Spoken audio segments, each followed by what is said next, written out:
The relationship between the People's Republic of China and the United States of America has always been complex and at times downright strenuous.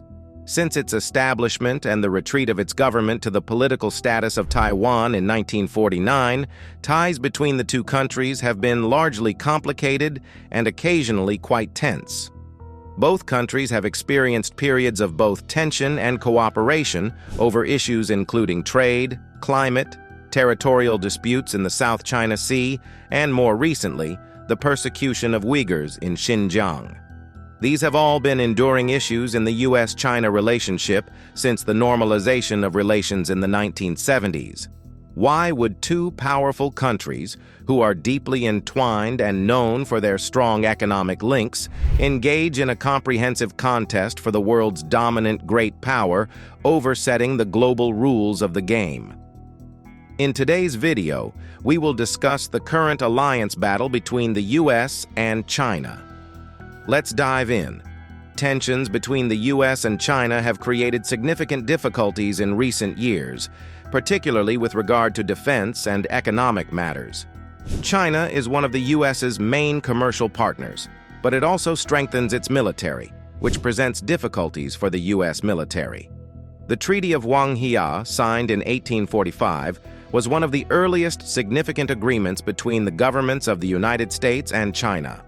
Trade increased gradually, and American entrepreneurs were constantly discussing the possibility of a massive buyer's market in China.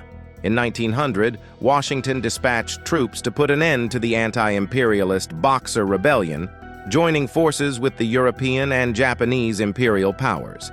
Despite having strong economic links and being deeply entwined, the two nations also engage in a global hegemonic great power competition. China and the United States have the greatest and second largest nominal GDPs in the world as of 2023. They also have the largest and second largest GDP PPP economies, respectively. Taken together, they represent 44.2% of the world's nominal GDP and 34.7% of the world's PPP-adjusted GDP. They are deeply connected and economically interwoven, but they also engage in a global hegemonic big power competition. The open door policy purportedly opposed China's eventual division into the winning powers' respective zones of influence. As attempts to assist American banks in investing in Chinese railways under the Taft administration failed, hopes that American financial dominance would rise did not materialize. China was supported by President Franklin D. Roosevelt during the Second Sino-Japanese War.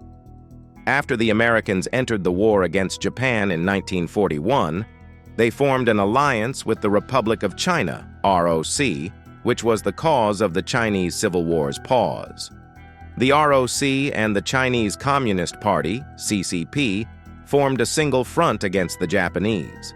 The U.S. attempted but was unable to mediate a settlement between the nationalists and communists following the end of World War II and the start of the Civil War. The communists ultimately triumphed, forcing the nationalist government into exile on Taiwan and announcing the creation of the People's Republic of China, PRC, in 1949. The U.S. and the new Chinese government's relations rapidly deteriorated. The United Nations intervention in the Korean War, spearheaded by the United States, was a pivotal event in the early stages of the global Cold War. China responded by waging war against the UN and deploying millions of fighters to keep the U.S. out of its borders. For decades, the U.S. opposed the PRC's entry into the UN by refusing to acknowledge it as China's official government, preferring the ROC, which is headquartered in Taiwan. U.S. President Nixon's 1972 journey to China shocked many observers and ultimately signaled a dramatic shift in U.S.-China ties following the Sino-Soviet split, the end of America's war in Vietnam, and the Cultural Revolution. The U.S. officially established diplomatic ties with the PRC on January 1, 1979, and acknowledged it as China's only legitimate government.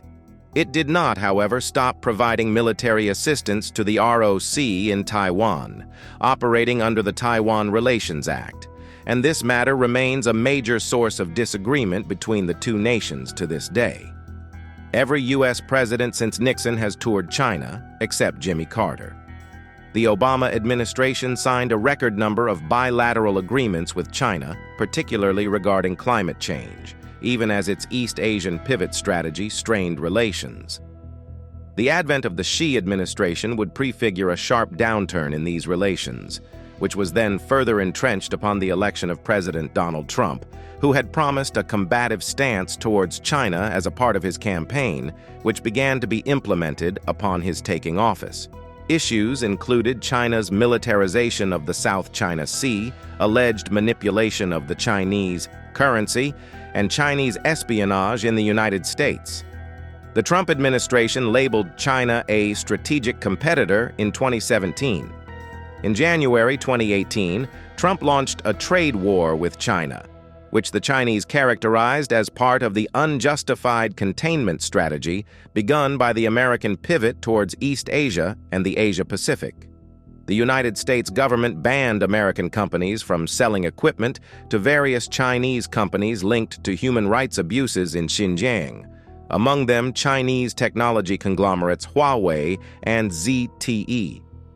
The U.S. revoked preferential treatment towards Hong Kong after the passage of a broad-reaching security law in the city, increased visa restrictions on students from China, and strengthened relations with Taiwan.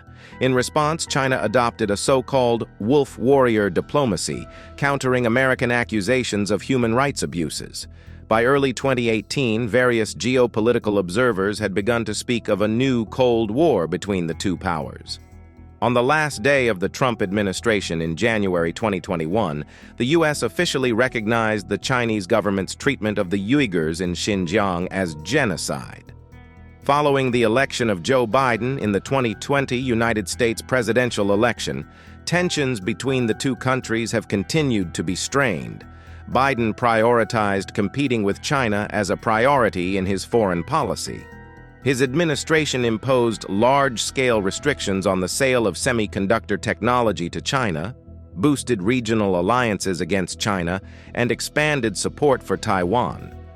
However, the Biden administration has also stated that the U.S. seeks competition, not conflict, with Biden saying in late 2022 that there need not be a new Cold War. The United States has long regarded the preservation of robust access to the globe's largest economic regions as a vital strategic interest. In practice, this implies that the United States seeks to prevent another great power from achieving dominant influence in Eurasia's core industrial population centers. Western Europe was the most important of such centers during the Cold War. Of the nations that were previously able to deploy significant power resources, the Central Intelligence Agency, CIA, observed in 1949, it is only Western Europe as a group of nations that can now be considered capable of re-attaining this status within a reasonable amount of time. The basic problem confronted by U.S. policymakers was thus one of keeping the still widely dispersed power resources of Europe from being drawn together into a single Soviet power structure. East Asia occupies an analogous position today. As the 2019 Indo-Pacific Strategy Report observed, the region contributes 2/3 of global growth in gross domestic product, GDP, and accounts for 60% of global GDP. Despite the vital stakes both the United States and China hold in East Asia, the two sides would have an easier time avoiding dangerous competition if they could be confident that neither side is able or willing to overturn the status quo. The problem, however, is that China's power is growing. Despite reports that China's rise has been slowing over the past few years, its overall trajectory still indicates that China's military and economic weight in East Asia will likely further increase over the coming decades. The central problem is that no matter what it does, China probably cannot commit to exploiting its growing power at the expense of the United States and its allies. Beijing doesn't have to do much to create justifiable fears among its interlocutors. Even if China had no intention of aggressing against its neighbors, they obviously can't trust that it will stay that way 10, 20, or 50 years down the road. Therefore, out of essentially defensive motivations, the United States and its allies will continue to pursue measures to correct the growing imbalance of regional power driven by China's rise, beefing up their military capabilities, adjusting their defense postures to array more forces in China's vicinity, pursuing more cutting-edge military technologies while trying to deny them to Beijing, and forming new arrangements for security cooperation directed against China. But from China's perspective, such efforts will invariably look quite threatening. They will appear as efforts by a hostile military coalition to gang up on China. China is right to think in this way, even if its interlocutors are acting with defensive motivations. Beijing's leaders should understand that there is ultimately little China can do to fundamentally alleviate its neighbors' concerns, and that they will be searching hard for ways to bolster their security at its expense. The war might seem remote at first glance. Beijing has not fought a major war in 44 years, and its military hasn't killed large numbers of foreigners since 1988, when Chinese frigates machine-gunned 64 Vietnamese sailors in a skirmish over the Spratly Islands. The so-called Asian peace, the lack of interstate wars in East Asia since 1979, has rested on Chinese peace. The absence of war has hardly meant the absence of aggression. Beijing has used military and paramilitary capabilities to enlarge its writ in the South and East China Seas. In recent years, China has also engaged in bloody scraps with India. Nonetheless, the fact that Beijing has abstained from major wars, while the United States has fought several of them, has allowed Chinese officials to claim that their country is following a uniquely peaceful path to global power. And it compels those who worry about war to explain why China, which has experienced record-breaking growth enabled by 2 generations of peace, would change course so dramatically. It wouldn't be the first time a seemingly peaceful rising power broke bad. Before 1914, Germany hadn't fought a major war for more than 40 years. In the 1920s, Japan looked to many foreign observers as a responsible stakeholder as it signed treaties pledging to limit its navy, share power in Asia, and respect China's territorial integrity. In the early 2000s, Russian President Vladimir Putin mused about joining NATO and linking Russia closer to the West.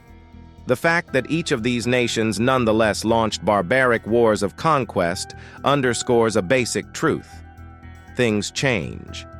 The same country can behave differently, perhaps radically so, depending on the circumstances.